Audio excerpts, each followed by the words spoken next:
দেখো আমরা আজকে যেটা পড়বো আমাদের সাজেশনে যাই, তাহলে সাজেশন থেকে আমরা পড়বো হচ্ছে এই প্রশ্নটা যে how did Lincoln prove that democracy is the best form of গভর্নমেন্টের সবচেয়ে যে বেস্ট ফর্ম, বেস্ট যে মানে শেপ যেটা গঠন বা সেটা হচ্ছে যে ডেমোক্রেসি। এটা তিনি কিভাবে প্রুভ করেছেন সেটা আমরা এখন জানবো। তো এটা আমি এই প্রশ্নটা এখানে দিয়েছি তোমাদের গাইড থেকে, এফবিসির যে গাইড সেখান থেকে আমি জাস্ট বুঝিয়ে দেবো এটা তোমাদেরকে, যাতে এটা তোমাদের ইজি হয়। তো দেখো এখানে আমরা এই প্রশ্নটার ক্ষেত্রে যাই।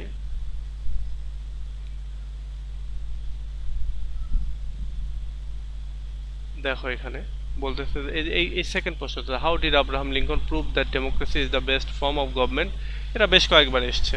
তোর ওপরেরটা এটাও যদি হয় যে in what sense Abraham Lincoln regarded as the father of the American nation. এই দুইটার প্রশ্ন যেটাই আসুক না কেন আমরা এটাই লিখব, তাহলেই হয়ে যাবে। আমেরিকান নেশনের ফাদার হিসেবে যদি আসে অথবা democracy is the best form of government এটাও যদি আসে আমরা একই প্রশ্ন লিখব। তো দেখো আমরা শুরুতেই যে Abraham Lincoln won the presidential election of the USA in 1861, defeating the northern Democrat Douglas, the southern Democrat John C.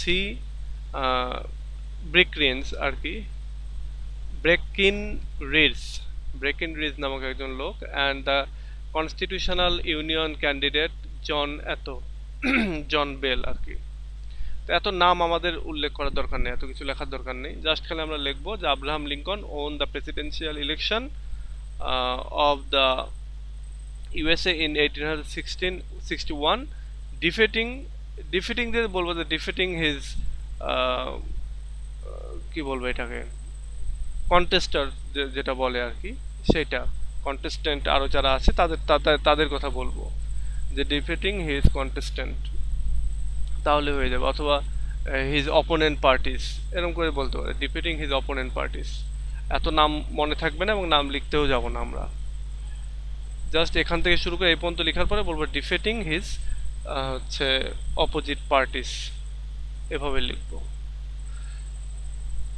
এরপরে Lincoln's victory in the presidential election polarised the nation on the issue of slavery and soon lead it to the civil war. বলছে Abraham লিঙ্কনের যে victory presidential যে ইলেকশনে, এটা জাতিটাকে মেরুকরণ করেছিল, দুইটা মেরুতে পরিণত করেছিল। দুইটা মেরু মানে কি, যে পৃথিবীর যেমন উত্তর মেরু দক্ষিণ মেরু থাকে, একটা জাতিকে দুই ভাগে ভাগ করে ফেলেছিল আর কি। মেরুকরণ করা মানে হচ্ছে ভাগ করা। তো আব্রাহাম লিঙ্কন যখন এই ইলেকশনে জিতলেন, তার জেতার মাধ্যমে হচ্ছে জাতি দুই ভাগে বিভক্ত হয়ে যায়, কারণ আগে থেকেই জাতি দুই ভাগে বিভক্ত। তবে এখানে যেহেতু তিনি কালো মানুষ, কালোদের পক্ষ থেকে তিনি চাচ্ছিলেন যে স্ল্যাভারি বা দাস প্রথাটাকে তুলে দিতে, উচ্ছেদ করতে। তো এখানে যখন তিনি জিতে গেলেন তখন এই হোয়াইট যে পার্টটা রয়েছে, সাউদার্ন যে অংশটা, তাদের সবাই আসলে এটাতে ভালো চোখে দেখেনি।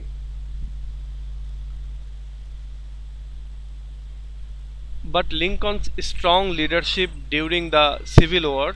আচ্ছা, এর ফলে যেটা ঘটলো, এই যে মেরুকরণ ঘটলো এবং খুব তাড়াতাড়ি এই মেরুকরণের ফলে এই আমেরিকাতে একটা সিভিল ওয়ার শুরু হয়ে গেল, যুদ্ধ শুরু হয়ে গেল ওরা নিজেদের ভেতরে, নিজেদের মানে এই যে দুইটা যে দল হলো, এই দুইটা দলের ভেতরেই। But Lincoln's strong leadership during the civil war change the racial future of the United states.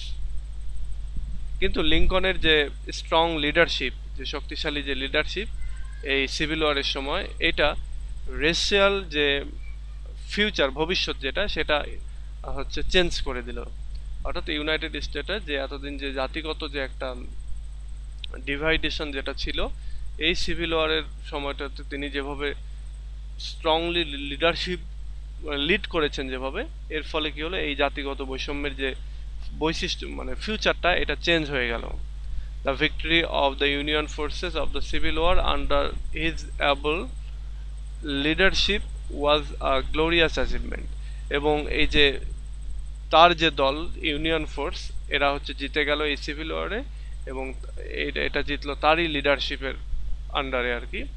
এবং এইটা ছিল তার লাইফের বা তার লিডারশিপের একটা গ্লোরিয়াস অ্যাচিভমেন্ট, একটা অর্জন। He was able to save the nation, the Union, সে ইউনিয়নটাকে সেভ করতে সক্ষম হয়েছিল, freeing the slaves and his assassination. আচ্ছা, এটা এটা তিনি করতে সক্ষম হলেন, এই যে স্লেভ যারা ছিল, দাস দাস যারা ছিল তাদেরকে মুক্ত করে দিলেন দিয়ে। And his assassination soon after the end of the civil war made him a martyr to millions of people all over the world. এবং তাকে হচ্ছে আততায়ীরা আর কি হত্যা করে। অ্যাসাসিনেশন বলতে হচ্ছে গুপ্ত হত্যা। তো তাকে গুপ্ত হত্যা বা আততায়ীরা তাকে হত্যা করে, এবং এটা সিভিল ওয়ারের ঠিক পরপরই তাকে হত্যা করাটা হয়। এবং এর ফলে যেটা হলো যে মিলিয়নস অফ পিপুলের কাছে, লক্ষ লক্ষ মানুষের কাছে পৃথিবীতে তিনি শহীদ হিসাবে, মার্টায়ার হিসাবে আর কি পরিগণিত হন, যেহেতু ওই ইয়ের পরেই তিনি মারা গেছে সেজন্য। He is regarded as one of the greatest presidents in the history of the world. পৃথিবীর ইতিহাসে যত গ্রেটেস্ট প্রেসিডেন্টস রয়েছে, এই আব্রাহাম লিঙ্কন তাদের ভেতরে একজন। The father of American nation for giving the concept of the an ideal, এবং তাকে ফাদার অফ আমেরিকান নেশন বলা হয়, আমেরিকান জাতির বাবা মানে ফাদার বলা হয়। এর কারণ হচ্ছে তিনি একটা কনসেপ্ট দিয়েছেন। কিসের কনসেপ্ট? অ্যান আইডিয়াল গভর্নমেন্ট,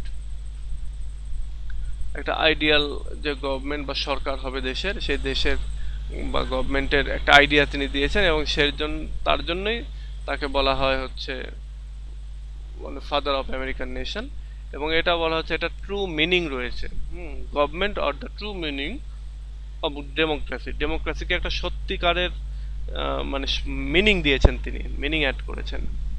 তিনি কি বলেছেন যে government of the people, by the people, for the people, shall not perish from the earth. বলছে গভর্নমেন্ট হচ্ছে মানুষের সরকার, মানে গভর্নমেন্ট হচ্ছে মানুষের দ্বারাই এটা গঠিত হয় এবং মানুষের জন্য এটা কাজ করে। Shall not perish from this আর্থ। এবং এই জাতীয় গভর্নমেন্ট অর্থাৎ ডেমোক্রেসি, এই জাতীয় গভর্নমেন্ট কখনোই, এই জাতীয় সরকার ব্যবস্থা কখনোই এই পৃথিবী থেকে চলে যাবে না।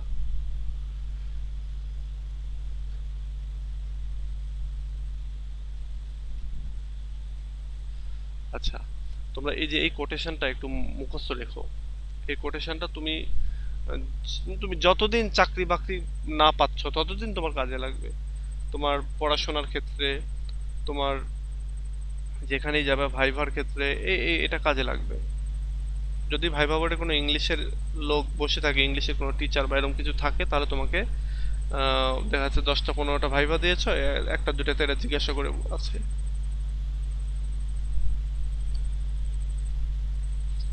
তাহলে আমরা কি দেখলাম এখানে? আমরা দেখলাম যে এখানে আব্রাহাম লিঙ্কন তিনি প্রেসিডেন্সিয়াল ইলেকশনে জিতলেন 1861 সালে, তার যে আরও যে অন্যান্য প্রতিযোগী ছিল তাদেরকে হারিয়ে, এবং তিনি তার এই যে প্রেসিডেন্সিয়াল যে ভিক্টরি, এই জয়টা আমেরিকান নেশন থেকে মেরুকরণ করলো আর কি, দুই ভাগে ভাগ করে দিল, এবং এই স্ল্যাভারির যে ইস্যু, সেই ইস্যুটা নিয়ে, এবং খুব দ্রুতই এখানে সিভিল ওয়ার শুরু হয়ে গেল। কিন্তু লিঙ্কনের যে শক্তিশালী লিডারশিপ এই সিভিল ওয়ারের সময়, সেটা রেশিয়াল যে ফিউচার, জাতিগত বৈষম্যের যে বৈশিষ্ট্য, ওই হচ্ছে আপনার ফিউচারটা আর কি, ভবিষ্যৎটা ইউনাইটেড নেশনে এটা চেঞ্জ হয়ে গেল। এবং এই যে ইউনিয়ন ফোর্সের যে ভিক্টরি হলো, বা লিঙ্কনের যে ফোর্স, সেই ফোর্সের যে জয়লাভ করলো এই সিভিল ওয়ারে, এটার ফলে এটা ঘটেছিল মূলত আমাদের আব্রাহাম লিঙ্কনেরই স্ট্রং লিডারশিপে, এবং এটা ছিল তার লিডারশিপের একটা গ্লোরিয়াস অ্যাচিভমেন্ট।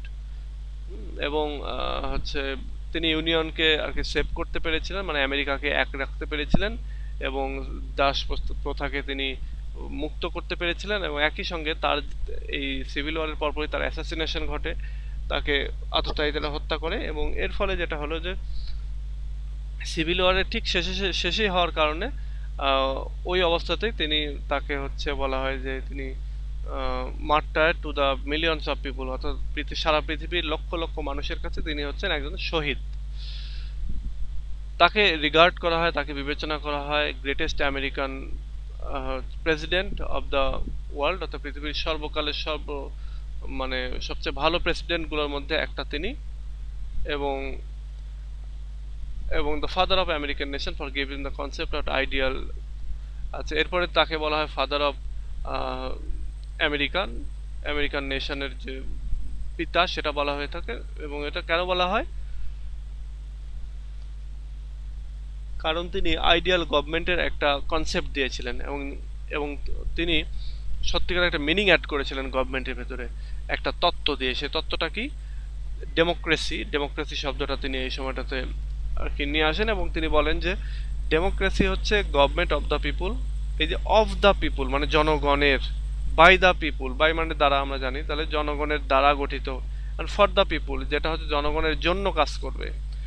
এবং বলছে এই রকম এই এই জাতীয় গভর্নমেন্টকে বলা হয় ডেমোক্রেসি। এবং democracy shall not perish from the earth. এবং ডেমোক্রেসি কখনোই এই আর্থ থেকে কখনোই মুছে যাবে না, চলতেই থাকবে।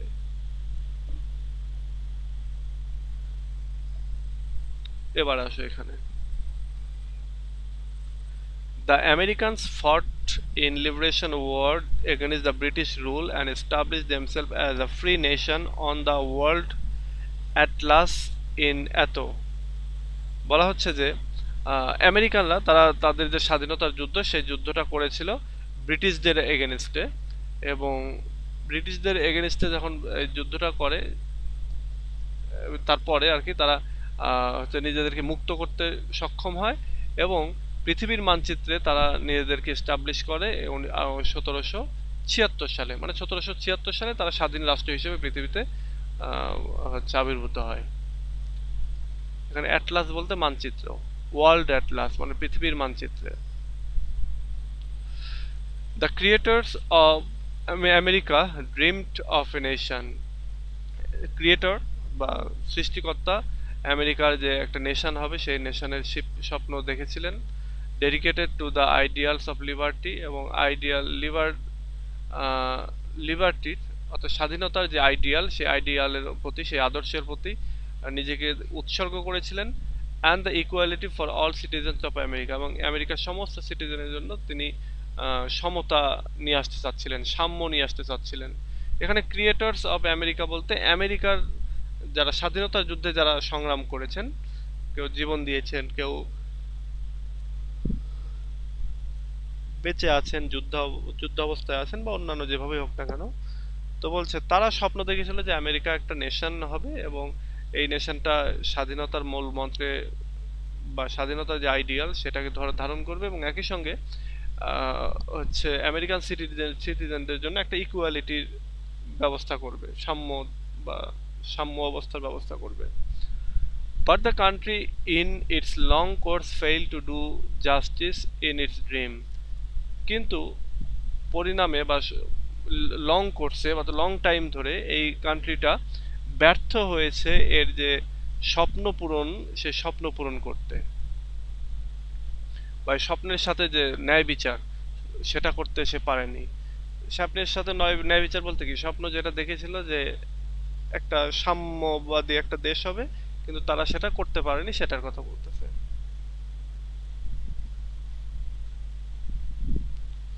Racial discriminations are rampant in the USA।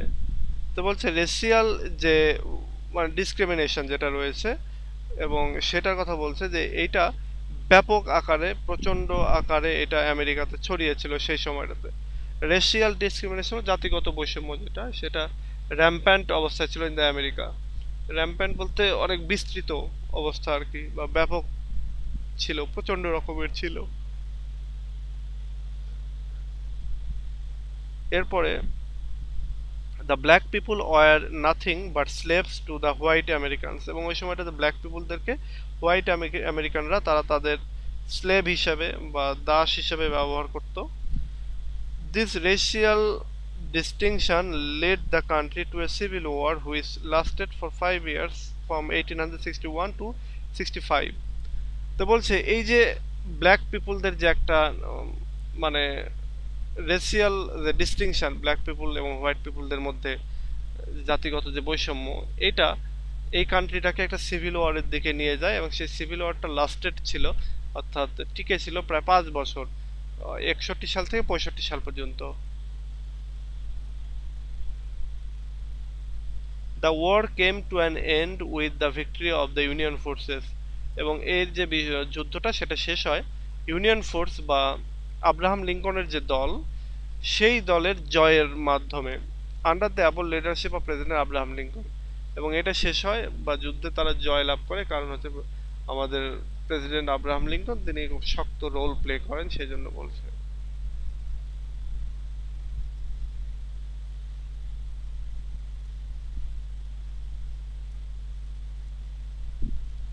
ওকে, তো এখানে আমরা জানলাম, এবার আমরা এখানে দেখি।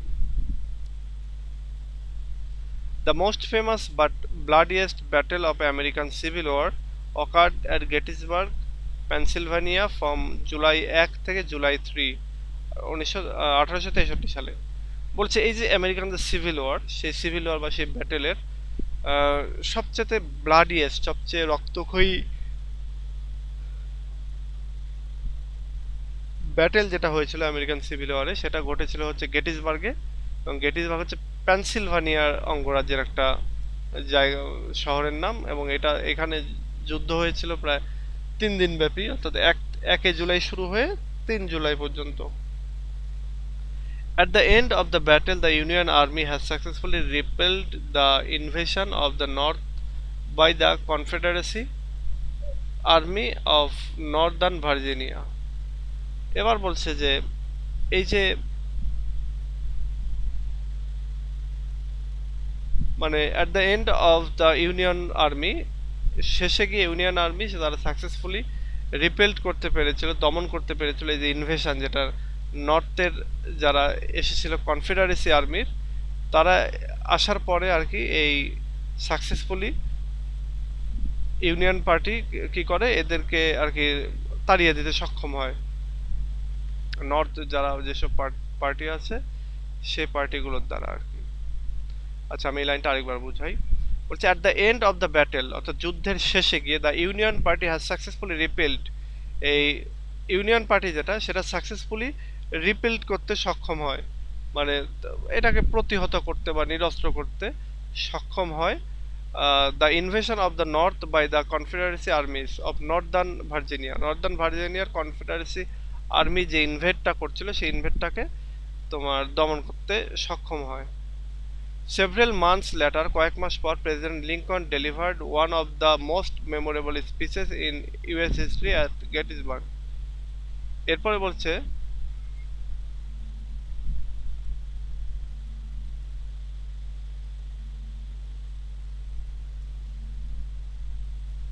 আচ্ছা, তোমাদের কারো মনে হয় কল আসছে না?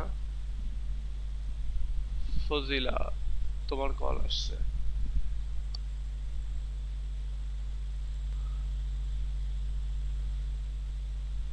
আচ্ছা, বলছে কয়েক মাস পর আমেরিকান প্রেসিডেন্ট হচ্ছে আব্রাহাম লিঙ্কন, তিনি গেটিসবার্গে ইউএস হিস্ট্রির সবচেয়ে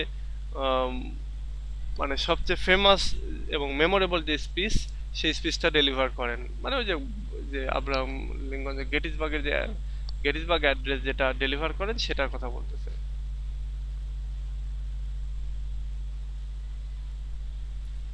In his address, Lincoln gave meaning to the sacrifice of the dead as well as inspiration of the living.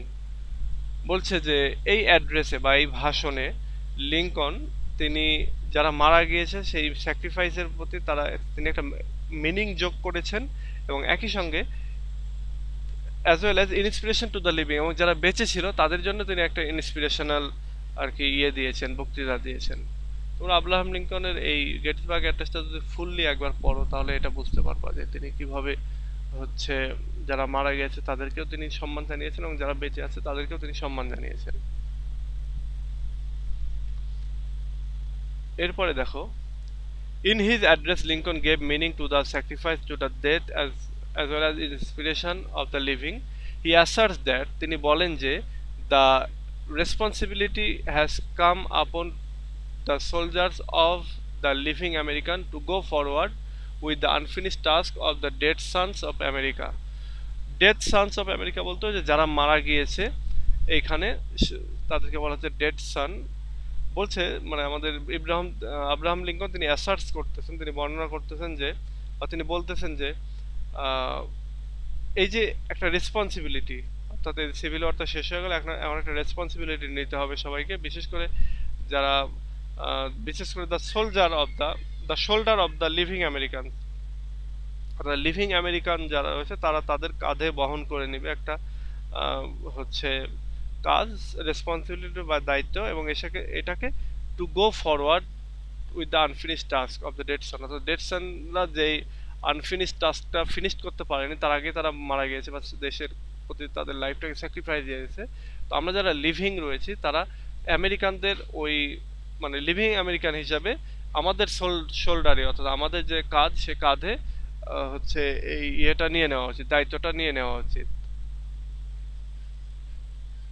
They must dedicate themselves for an America where liberty and equality will be guaranteed for all। বলছে তারা অবশ্যই dedicate করবে নিজেদেরকে, অর্থাৎ নিজেদেরকে উৎসর্গ করবে এই আনফিনিশ টাস্কটাকে বাস্তবায়ন করার জন্য, এবং আরও কি করবে, উৎসর্গ কেন করবে, যে আমেরিকার জন্য, যেখানে লিবার্টি এবং ইকুয়ালিটি সবার জন্য নিশ্চিত হবে বা গ্যারান্টিড হবে। এটা আর কি তিনি মানে এখানে আর কি বলা হচ্ছে যে দে মাস্ট ডেডিকেট দেমসেলফ। আমরা যদি এখানে আরেকবার আসি, যে ইন হিজ অ্যাড্রেস, তার যে ভাষণ বা তার যে বক্তৃতা, সেখানে লিঙ্কন তিনি একটা সত্যিকারের মিনিং অ্যাড করেছেন এই যে যারা ডেড পিপুল, যারা স্যাক্রিফাইস করেছে নিজের জীবনকে গেটিসবার্গ অ্যাড্রেসে, তাদের হচ্ছে এই স্যাক্রিফাইসের প্রতি, এবং একই সঙ্গে যারা বেঁচে আছে তাদেরকেও তিনি ইন্সপিরেশন দিয়েছেন।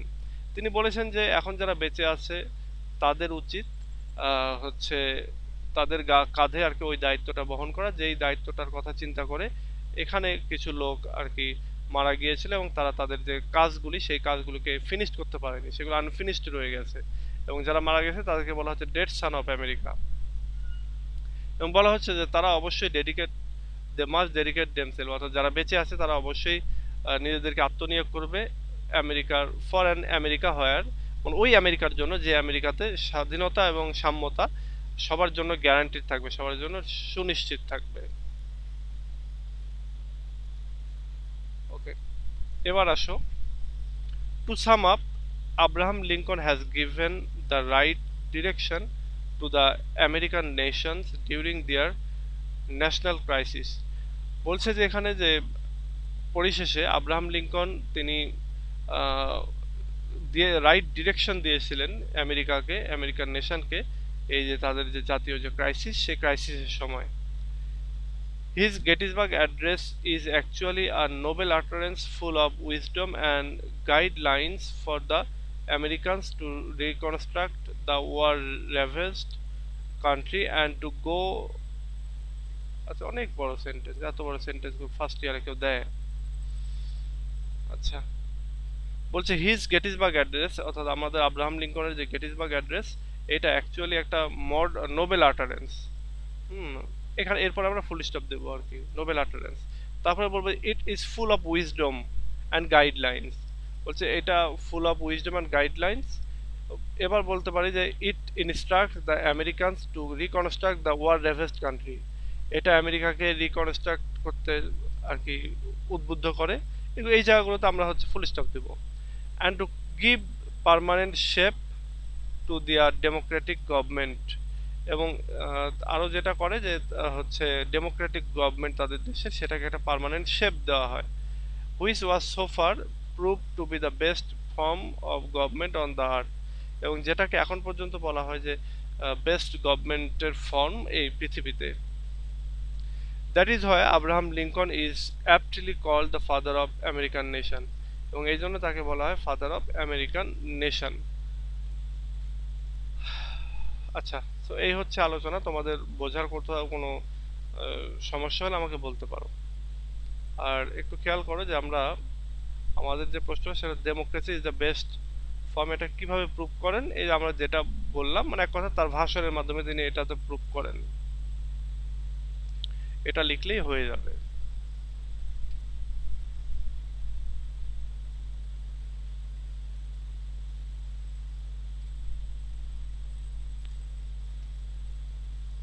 আচ্ছা, তোমাদের কিছু বলার থাকলে বলো। আর এটা তোমাদের হোম টাস্ক দেওয়া থাকলো সামনের দিন, তোমরা এটা একটু লিখে তোমাদের গ্রুপে পোস্ট করো, আমি খাতা দেখে দিব। আর আরেকটা বিষয় সেটা হচ্ছে যে আমি একটু অসুস্থ, আমি আজকেও তোমাদেরটা এখানেই শেষ করব ক্লাসটা। দুইটা প্রশ্ন পড়াতে চাচ্ছিলাম, এই যে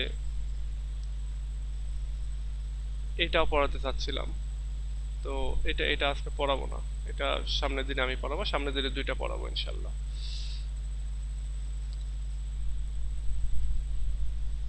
আচ্ছা, তোমাদের কিছু বলার থাকলে বলো।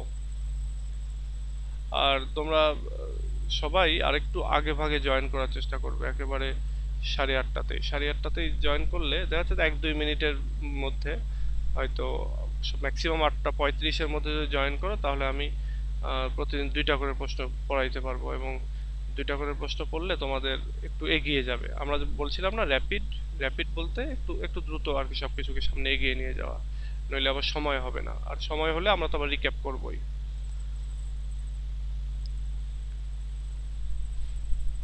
আচ্ছা, তো ঠিক আছে, আজকে এ পর্যন্তই, নেক্সট ক্লাসে আবার কথা হবে। ভালো থেকো সবাই, আর তোমাদের যে কোনো মতামত, যে কোনো কিছু তোমরা কমেন্টের মাধ্যমে জানাবা, গ্রুপে কমেন্ট করবা, তাহলে আমি বুঝতে পারবো।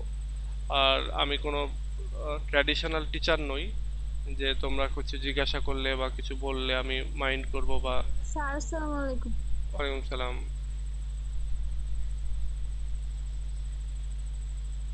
আচ্ছা, তো এরকম মাইন্ড করার বা ওরকম কিছুই নাই, তোমরা নির্দ্বিধায় যে কোনো জিনিস তোমরা আস্ক করতে পারো। তো ঠিক আছে, আজকে এ পর্যন্তই, নেক্সট ক্লাসে আবার কথা হবে। ভালো থেকো সবাই, আল্লাহ হাফেজ।